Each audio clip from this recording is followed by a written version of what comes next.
You are listening to The Vocal Technologist. Spoken tech for your ears. Okay, so if your feeds look anything like mine, they're just overflowing with tech stuff, right? Yeah. Especially design news.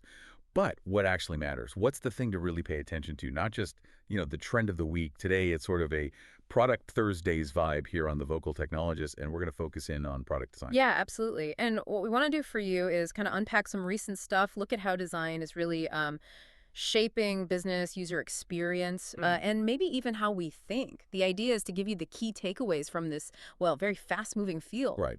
Let's kick things off with Figma. Right. Huge name in design software. They saw a, 13% share drop after their IPO, even though Q2 revenue was up like 41%. And they launched new AI prototyping tools. That feels weird. Strong growth, but missed profit targets. What's the real story there? Well, it's fascinating. It's not just innovation versus investor hopes. I think the market's sending a signal. Investors now, they want proof that these AI features can actually make money now, not just someday. It means designers can't just, build cool things. They need to show immediate user value, real financial impact. Otherwise, the market gets skeptical no matter how cutting edge it is. Okay, so the pressure's really on for monetization. Got it. And speaking of new stuff, Google's Pixel Refresh, they're rolling out Material 3 expressive design more widely. More dynamic color, more personalization. Yeah, to the Pixel 6 and newer, the Pablet too. Right. And then way out there, Tencent's got this AI Honey World Voyager. Right. Takes a single photo and makes an explorable 3D video with depth info too. Yeah, That's huge. It is a big leap. What are the immediate possibilities and the big roadblocks? Well, beyond just richer experiences, the real design insight here, I think, is that we need to start designing spatial narratives. Spatial narratives. Yeah. We're moving past guiding users on flat screens towards choreographing their journey inside these dynamic 3D environments. The challenge isn't just making the worlds, it's figuring out the rules. How do you interact? Plus, the computing power needed, the licensing issues. It's complex. Okay, so designing the interactions within the space, that's a whole new layer.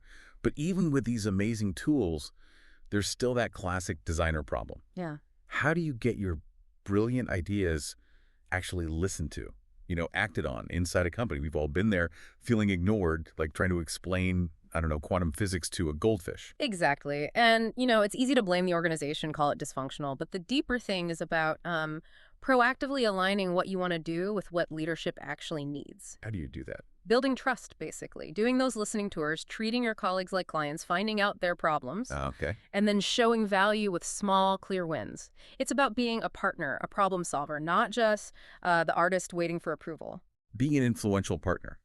I like that reframing. It changes the whole dynamic. Okay. Shifting to AI in design, we hear a lot about moving past just, chatbots. Using AI for inference, for reasoning. Is that actually happening? Are designers getting that message, or is conversational UI still the go-to? It's critical, and I think it is starting to land. It forces us to think about, misinformation, AI, making stuff up, hallucinations. So you need to design for that. Give users control over data, have good feedback systems, maybe even use smaller, more focused AI models for specific tasks. Smaller models, why? They can be more controllable, maybe less prone to going off the rails like some bigger general AIs can. It really comes down to responsible AI. Be transparent, keep it safe, put the user first. Always. That focus on the user, it makes me think about our original interface, the human face. It communicates so much instantly across cultures. Micro-expressions, authenticity, things, emojis and avatars, they kind of struggle with. That's a great point. Designers can learn so much from how the face works. The timing, the subtlety, the way it builds trust. Making digital experiences feel natural isn't just about making them work. It's about that intuitive, human-like interaction, something that connects emotionally. Yeah, absolutely. And maybe the final piece here is thinking about how the current internet is designed. Infinite feeds, smartphones always buzzing, algorithms pushing content. Has that actually damaged our ability to think deeply, pushing us towards just scrolling? I think that's a critical question. It wasn't an accident, right? Those patterns were often designed to maximize attention for business reasons.